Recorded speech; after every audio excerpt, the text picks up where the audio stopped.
Hello everyone, dear students. Today we are going to discuss about the supplementary units.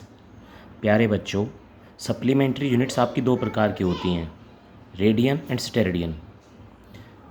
अब supplementary units होती क्या हैं?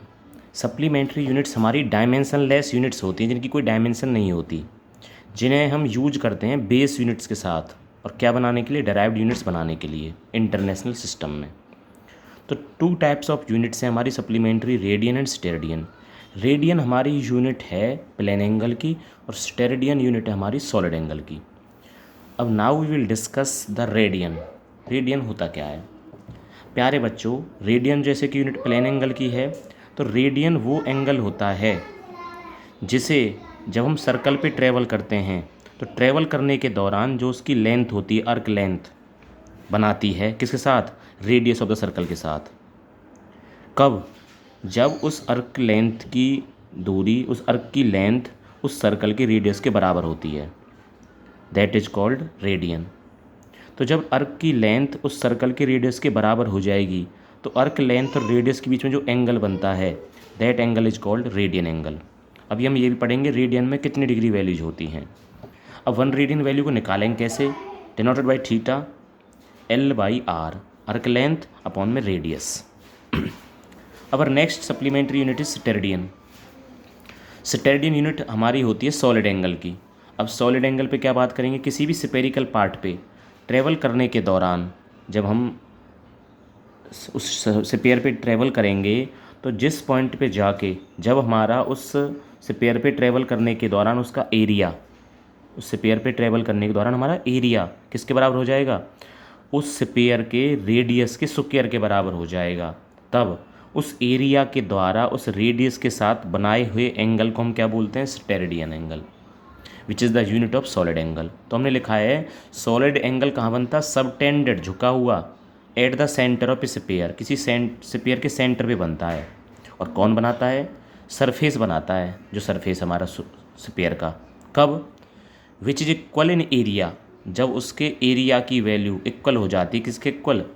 To the square of the radius of the sphere, उस area की value radius के square के बराबर हो जाए। अगर हमें वन स्टेरेडियन की वैल्यू निकालनी है तो किससे निकलती है वो आपकी? एरिया ऑफ सरफेस अपॉन में रेडियस का स्क्वायर। प्यारे बच्चों, इससे पहले हमने जो एसआई यूनिट्स पढ़ी थी उन्हें हम जानते हैं। एसआई यूनिट्स में जो कंसिस्टी टोटल 28 यूनिट्स होती हैं, जिनमें आपकी 7 तो बेस यूनिट्स होती हैं जिन्हें हम फंडामेंटल यूनिट्स के नाम से भी जानते हैं, 2 आपकी सप्लीमेंट्री यूनिट्स होती हैं और 19 आपकी डेराइव्ड यूनिट्स होती हैं। प्यारे बच्चों, अब हमें जो टॉपिक पढ़ना हो वही पढ़ना है कि रेडियन जो वैल्यू होती है ये कितने डिग्री के बराबर होती है। जैसे कि हम जान रहे हैं 1 रेडियन की वैल्यू होती है अर्क लेंथ अपॉन में रेडियस। या कह दीजिए जब आप सर्कल पे पूरा पाथ ट्रेवल करेंगे, एक रिवॉल्यूशन आप जब कंप्लीट कर लेंगे तो आपका कितना एंगल बनता है? 360 डिग्री, जिसकी वैल्यू किसके बराबर होती है? 2 पाई रेडियन के बराबर होती है। अगर हम यहाँ से 1 रेडियन वैल्यू निकालनी है, 1 रेडियन वैल्यू, तो आप किस तरह से उसे निकालेंगे? 360 डिग्री अपॉन में 2 पाई, जिसका मतलब है 2 से कैंसिल आउट करने के बाद 180 डिग्री अपॉन में पाई, दैट इज कॉल्ड 1 रेडियन। इस तरह भी आप उसे कैलकुलेट कर सकते हैं या आप इस फॉर्मूले से कैलकुलेट कर सकते हैं, अर्क लेंथ अपॉन में रेडियस। अगर इस वैल्यू को आप कंप्लीट सोल्व करेंगे 180 divided by pi, then we will get the value 1 radian equals to 57.296 degree, that is called 1 radian.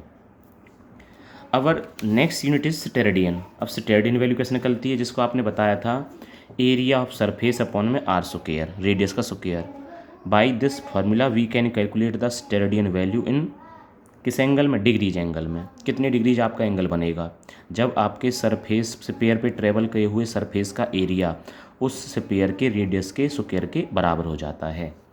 अगर आपको यहाँ से 1 स्टेरेडियन की वैल्यू निकालनी है,